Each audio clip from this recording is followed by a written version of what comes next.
Here in this week's video, we are going to be working on Murphy's place command. So I have the Corona bed right there with us.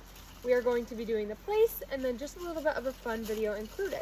So I'm going to take some of those treats that I have. I'm going to tell Murphy, place. Yeah. And give him a treat when he gets up. Place. And I'm going to tell him to I'm going to tell him place as I'm walking away. Place. When he goes to get off the Corona bed, I'm going to tell him So I want him to stay on that bed until he gets off. If he were to, or until I ask him to get off and give him the release word.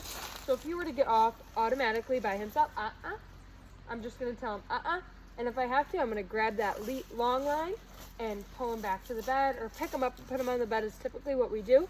But since he is a big boy, I'm not going to pick him up and put him on the bed. I'm just going to leave him over, tell him place. Walk out of sight. Turn my back to him, walk around, place, reminding him place. Now I'm going to go up and praise him to show him that he's being a good boy. Good boy, Murphy. Good. Boy. Tail's wagging. That's a great sign. I want him to know that the place command is a fun command, and he's not going to get a negative experience out of it. Murphy, place. And then when I go to leave the bed, telling him place again. Now I'm going to give him the release because he's doing good. Okay. Yes. Good boy. Good boy, Murphy. We're going to try that one more time. Place. And I use good as a positive marker word. Marking that positive behavior is the intention. Place. Telling him place again as I'm walking around. Now he can do whatever he wants on that bed. It's not like a sit stay or a down stay where those are very structured. They have to stay in those exact positions, whether it be a sit stay or a down stay. The place command, he can do whatever he wants as long as he stays on the place command. So he can lay down, sit up, stand up, do circles. Eventually down the road, he can even chew a long-term treat or a toy. But as of right now, I'm just having him stay content on there by himself. We use a raised fur on the bed to start off with.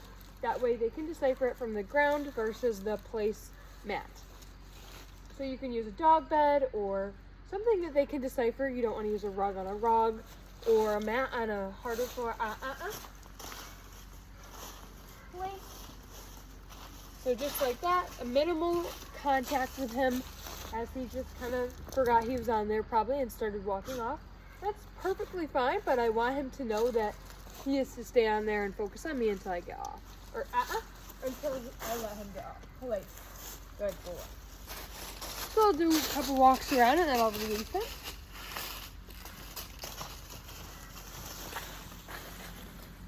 I'm going to go up and praise him before I release him. Good boy. Good boy. Okay. Yes. Good boy.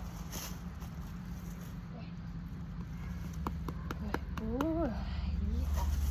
So I'm going to do a sit stay really quick just to show you how we're working on those stays really fast.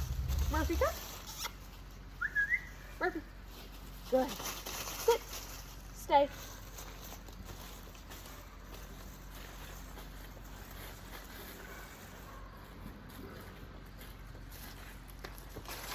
Stay.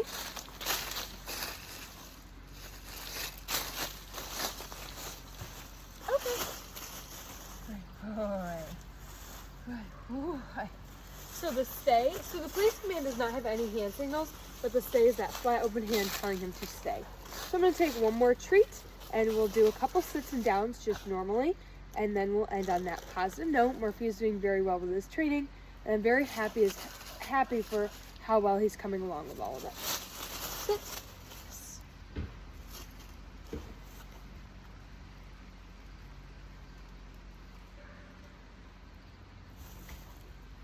Down.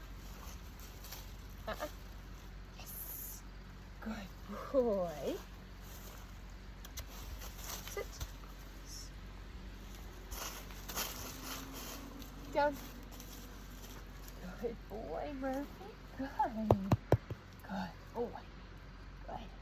Murphy is doing very well with his training. He is a super, super sweet and loving boy. He probably loves the cuddles more than he does the training sessions, but that's okay. All right. Yes, thank you for your kisses. Good boy. Good boy.